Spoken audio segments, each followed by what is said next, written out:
الحمد لله نحمده ونصلي على رسوله الكريم أما بعد أعوذ بالله السميع العليم من الشيطان الرجيم بسم الله الرحمن الرحيم أفرأيت الذي كفر بآياتنا وقال لأوتين مالا وولدا اطلع الغيب أم اتخذ عند الرحمن عهدا كلا سنكتب ما يقول ونمد له من العذاب مدا ونرثه ما يقول ويأتينا فردا واتخذوا من دون الله آلهة ليكونوا لهم عزا كلا سيكفرون بعبادتهم ويكونون عليهم ضدا ألم تر أنا أرسلنا الشياطين على الكافرين تؤزهم أزا فلا تعجل عليهم إنما نعد لهم عدا. حضرات محترم، آج اللہ کی توفیق سے اپنے سبق کا آغاز 16واں پارہ سورۃ مریم اس کی آیت نمبر 70 سے کرتے ہیں۔ یہ بات یاد رکھیں، قرآن کریم اس کے احکامات قیامت تک آنے والے لوگوں کے لیے ہیں، لیکن جب بھی کوئی آیت اتری اس کے اترنے کا شان نزول یا سبب کوئی نہ کوئی ضرور ہوتا ہے۔ آج جو آیات پڑھی ہیں ہم نے، آیت نمبر 77 سے آگے تک، یہ اس وقت ایک شخص تھا جس کا نام عاص بن وائل تھا۔ حضرت خباب بن ارت رضی اللہ تعالی عنہ کہتے ہیں جاہلیت کے اندر کہ جب میں نیا مسلمان ہوا تو میں نے اس کا کچھ کام کیا ہوا تھا جس کی پیمنٹ پیسے بقایا تھے۔ میں نے ایک دن عاص بن وائل سے کہا کہ وقت بہت ہو چکا، آپ میرے پیسے مجھے واپس کیجیے۔ اس نے آگے سے ایک شرط لگا دی، کہنے لگا کہ اگر تو جو مسلمان ہوا ہے محمد الرسول اللہ صلی اللہ علیہ وسلم کی رسالت کا انکار کر دے تو میں تمہیں پیسے دے دوں گا۔ حضرت خباب بن ارت رضی اللہ تعالی عنہ کہنے لگے تو اگر مر کے زندہ بھی ہو جائے تو پھر بھی میں رسول اللہ صلی اللہ علیہ وسلم کی رسالت کا انکار نہیں کروں گا۔ اس بدبخت نے آگے سے جواب دیا، پھر جب میں مر کے زندہ ہو جاؤں گا نا، اس وقت اللہ مجھے بہت مال و دولت دیں گے، اس وقت تیرے پیسے بھی دے دوں گا۔ یہی بات مختلف انداز میں آج بھی لوگ کرتے ہیں۔ اگر کوئی لینے کے لیے جائے تو وہ کہتا ہے یار اللہ کا خوف کر، کیا اللہ کے ہاں دینے ہیں؟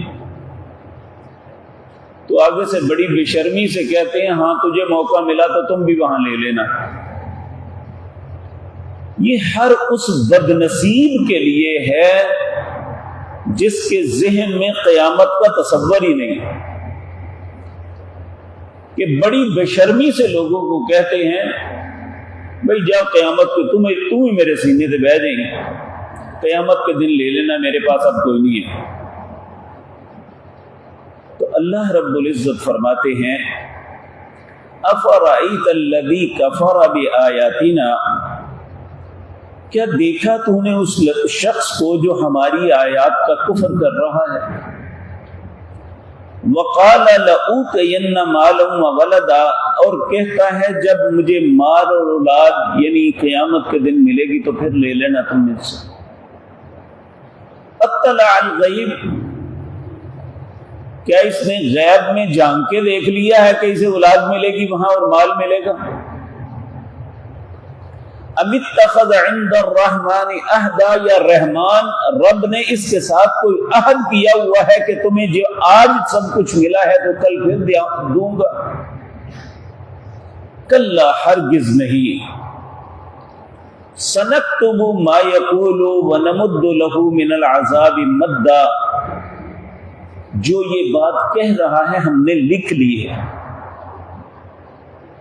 آج جو ایسی بکواس کرتے ہیں نا، ایک حقدار کو اس کا حق نہیں دیتے،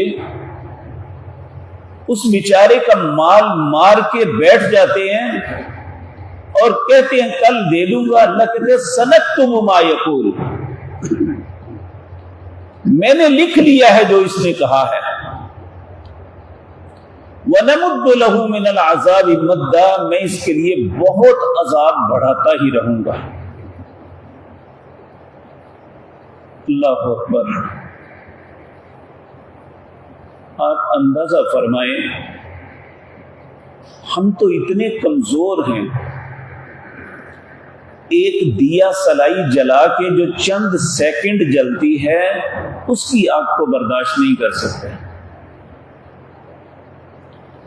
کیا دھاگتی ہوئی آگ جو دنیا سے بھی 70 گنا زیادہ تیز ہے، اس آگ کو برداشت کر لیں گے؟ جبکہ اس میں کیفیت یہ ہے کہ ہر لمحے اس کی جلد کو تبدیل کیا جائے گا تاکہ یہ اس کا عذاب اچھے طریقے سے چکھ سکے۔ لا حول ولا قوت الا باللہ العلی العظیم۔ انسان کو اللہ سے ڈرنا چاہیے۔ آج یہ بات کہہ دینی بڑی آسان ہے، لیکن اسے بھگتنا بہت مشکل ہوگا۔ آج چند ٹکوں کے لیے ہم اپنی آخرت برباد کر رہے ہیں۔ انہیں ان آیات پہ جو سورۃ مریم کی آیت نمبر 77 سے لے کر آگے تک آتی ہیں، انہیں بار بار پڑھنا چاہیے۔ کیا یہ میں چیزیں برداشت کر لوں گا؟ تو اللہ رب العزت فرماتے ہیں وَنَرِثُهُ مَا يَقُولُ، یہ جو کہتا ہے نا آج میرے پاس مال ہے، اولاد ہے، سب کچھ ہے، اس کے تو ہم وارث بنیں گے۔ اور وَيَأْتِينَا فَرْدًا، میرے پاس یہ اکیلا آئے گا، نہ اس کا مال ہوگا، نہ اس کی اولاد، نہ اس کا جتھا، نہ اس کا خاندان، نہ اس کے رشتہ دار، کوئی نہیں ہوگا۔ وَيَأْتِينَا فَرْدًا، میرے پاس اکیلا آئے گا۔ حتیٰ کہ انسان یہ بات سوچ لے کہ اس کے تن پہ کپڑا بھی نہیں ہوگا، یہ مادرزاد ننگا ہوگا، جس طرح دنیا میں پیدا ہوتے ہوئے یہ آیا، اللہ کی بارگاہ میں بھی اسی طرح پیش ہوگا۔ کہاں سے اور کس طرح اور کیسے دے گا لوگوں کا مال؟ لوگوں کا حق کیسے ادا کرے گا؟ پھر اللہ فرماتے ہیں وَاتَّخَذُوا مِن دُونِ اللَّهِ آلِهَةً، وہ لوگ بھی جو اللہ کے علاوہ اوروں کو الہ بنا لیتے ہیں، لِيَكُونُوا لَهُمْ عِزًّا، تاکہ ان کی وجہ سے وہ عزت حاصل کر لیں۔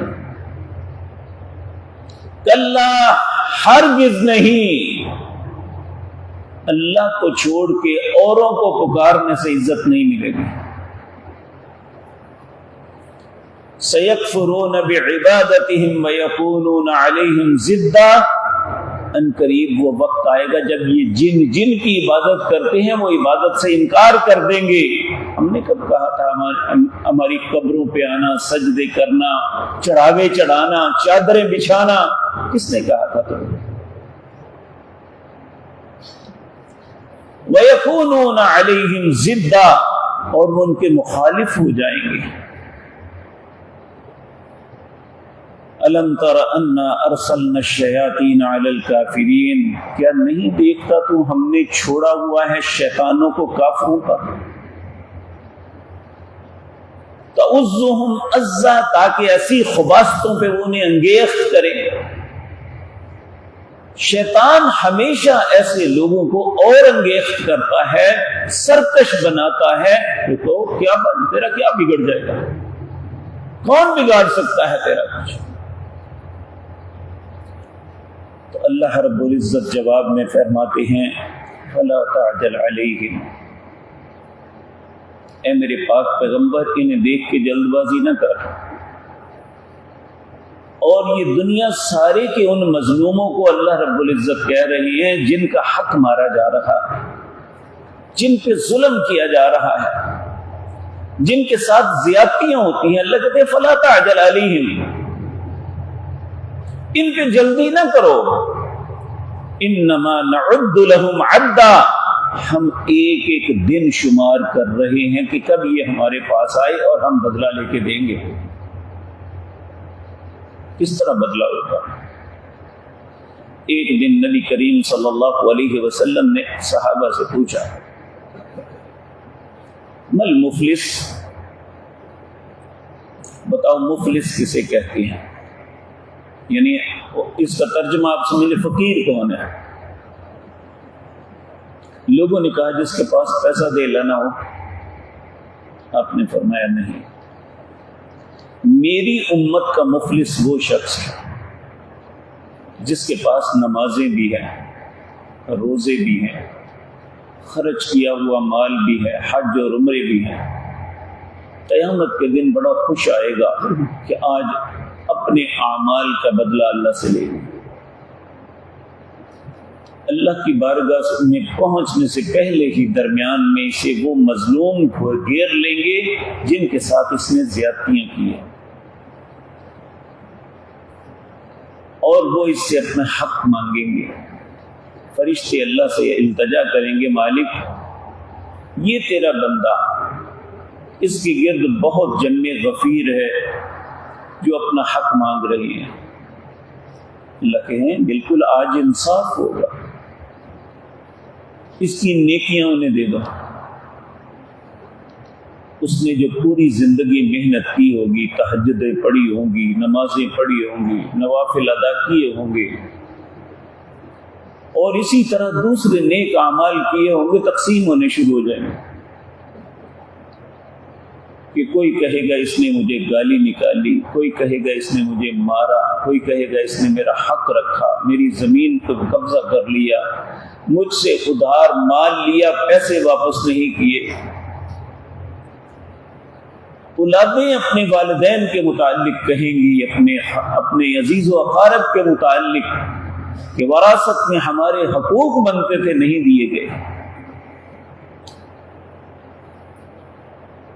اس کی نیکیاں تقسیم کر دو، ساری نیکیاں ختم ہو جائیں گی۔